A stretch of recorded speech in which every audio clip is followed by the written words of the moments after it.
É Vero. É Vero. É Vero. É Vero. É Vero. É Vero. No seu fone está no ar o podcast do Vero Notícias.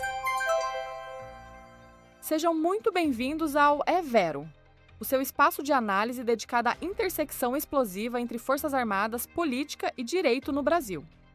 O artigo de Thales Faria expõe um dilema institucional e moral que definirá a relação dos militares com a democracia. O Superior Tribunal Militar está sob forte pressão interna para declarar dignos de vestir a farda os oficiais generais condenados pelo Supremo Tribunal Federal por tentativa de golpe de Estado. A decisão do STM, prevista para o primeiro semestre de 2026, é mais do que um veredito judicial. É uma tomada de posição histórica sobre a lealdade à Constituição. A preocupação central, Vera, reside na própria estrutura e filosofia da Corte. A presidente do STM, a ministra civil Maria Elizabeth Rocha, que tende a ser mais dura e legalista, encontra-se praticamente isolada em um colegiado formado por 15 militares de alta patente e apenas 5 civis. Essa desproporção não é apenas numérica, ela reflete um alinhamento majoritário com o pensamento da caserna, o que sugere que a tendência é a de proteger o corpo militar. O julgamento não é apenas técnico, mas político, com a possibilidade real de o STM desautorizar a essência da condenação civil do STF. A tensão interna do STM foi publicamente materializada em um confronto ideológico explícito. O ministro e tenente brigadeiro do ar Carlos Augusto Amaral Oliveira fez uma manifestação que funcionou como um recado frontal e institucional à presidente civil. Isso ocorreu logo após a ministra Maria Elizabeth Rocha, em um ato de memória, ter pedido perdão às vítimas da ditadura militar, citando o jornalista Vladimir Herzog, assassinado sob tortura. O tenente brigadeiro, na ausência da presidente, exigiu que ela estude um pouco mais de história, antes de opinar sobre o período e as vítimas. O cerne da crítica, Vera, é a tentativa de reescrever a história oficial. Para o militar, não há motivo para pedir desculpas aos mortos na ditadura, pois eles seriam revoltosos contra o regime. Esse pensamento, que minimiza os crimes da ditadura e questiona a sua própria existência como regime de exceção, graça solto no meio militar e contamina os ministros do STM, fornecendo a base ideológica para a absolvição dos generais golpistas. O que torna o julgamento do STM uma crise ética é a flagrante contradição moral que ele enfrenta. A própria Corte acabou de acatar por unanimidade a representação do Ministério Público Militar MPM para declarar a indignidade de um capitão de corveta reformado da Marinha. O crime? Peculato furto de 118.500 litros de óleo diesel em 2012. A condenação, superior a 2 anos de reclusão, levou o oficial à perda de posto e patente. O precedente é irônico e juridicamente perigoso. O STM pode concluir que subtrair combustível torna um militar indigno de usar a farda, mas que a tentativa de golpe de Estado, um crime contra a ordem constitucional, a soberania popular e a democracia, nem tanto. Essa discrepância sugere que a proteção do patrimônio material do quartel e a lealdade de corpo são valores mais pesados do que a lealdade à Constituição. A crise não é apenas jurídica, é uma crise profunda na definição da honra militar. O julgamento do general Augusto Heleno é o mais politicamente carregado. Condenado pelo STF como integrante do núcleo crucial da tentativa de golpe, Heleno conta com um forte prestígio e influência junto aos seus pares no STM. É amplamente comentado na caserna que sua dignidade será confirmada pela Corte, em grande parte devido ao seu histórico. Heleno não é um general comum. Ele foi a figura-chave para Bolsonaro no Gabinete de Segurança Institucional e tem laços históricos com a linha dura da ditadura, sendo pupilo do general Silvio Frota. Suas declarações anteriores sobre a necessidade de consertar os direitos humanos para permitir a ação do Exército reforçam a percepção de que sua participação no golpe foi ideológica e não apenas oportunista. O corporativismo do STM tenderá a protegê-lo por considerar que ele agiu por convicção e não por desonestidade comum.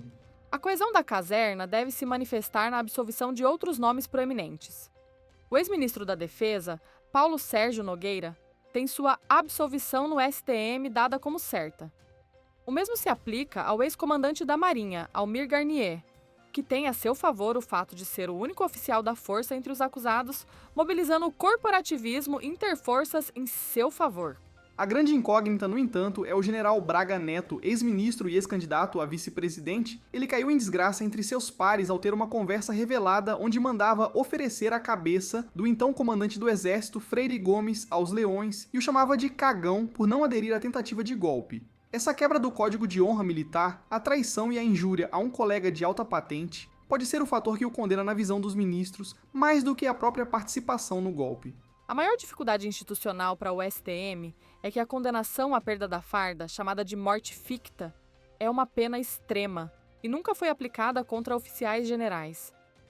Essa pena implica a perda do posto, da patente e a entrega dos direitos de pensão à família como se o militar já estivesse morto.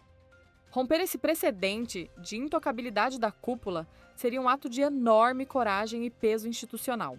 O ápice do dilema é o próprio mentor do golpe, o capitão reformado Jair Messias Bolsonaro. Terá o STM a coragem histórica de condenar um ex-presidente militar à perda da dignidade para vestir a farda?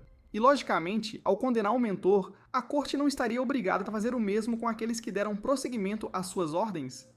A maioria das apostas indica que as decisões serão menos duras do que o especulado no meio civil, buscando evitar a pena máxima. A postura do comandante do Exército, general Tomás Miguel Miné Ribeiro Paiva, é vista como um dos fatores mais importantes para estabelecer o clima de legalidade dentro da força. O general Tomás tem se posicionado claramente como um legalista, demonstrando disposição para enfrentar a linha dura e defender a hierarquia constitucional. Ele é o principal articulador da subordinação do Exército à Constituição, e sua influência é sentida na corte. Recentemente, o comandante teve que indicar os generais Anísio David de Oliveira Júnior e Flávio Marcos Lância Barbosa para as duas últimas vagas vazias no STM. Embora tenha afirmado que o critério de escolha não levou em conta o julgamento por indignidade, sua própria postura legalista pode ter sinalizado sutilmente um limite ao corporativismo cego. O voto dos novos ministros será observado como um termômetro da futura relação entre a caserna e a democracia brasileira. Para o público, é vital entender a distinção entre o que foi julgado pelo STF e o que será julgado pelo STM. O Supremo Tribunal Federal condenou os generais pela prática do crime comum de tentativa de golpe de Estado. O Superior Tribunal Militar não reavalia essa condenação criminal. Ele julga a declaração de indignidade para o oficialato, que é uma questão de ética, disciplina e honra militar prevista no Código Penal Militar e na Constituição. A pressão da caserna é para que o STM crie uma separação artificial entre os conceitos, admitir a condenação criminal, mas negar que o ato tenha ferido a honra militar. A defesa argumentará que o envolvimento na tentativa de golpe foi um ato político ou ideológico de defesa da pátria, o que na visão da linha dura não é desonroso, ao contrário do furto. O STM terá de decidir se o crime de quebrar a Constituição é um ato de honra ou de traição. A absolvição dos generais condenados criaria um precedente jurídico e político devastador.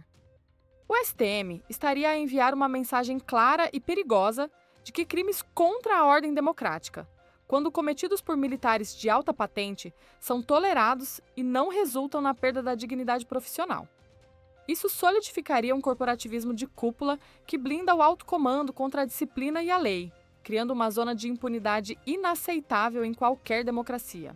Por outro lado, a condenação, especialmente dos nomes mais ligados a Bolsonaro como Heleno e Braga Neto, representaria uma vitória da legalidade sobre o corporativismo. Seria um realinhamento institucional decisivo, mostrando que a fidelidade das Forças Armadas é à nação e à lei, e não a um líder político. O peso do veredito influenciará a disciplina e a subordinação nas Forças Armadas por décadas. O julgamento da dignidade dos generais pelo STM no primeiro semestre de 2026 será na prova de fogo institucional para as Forças Armadas brasileiras.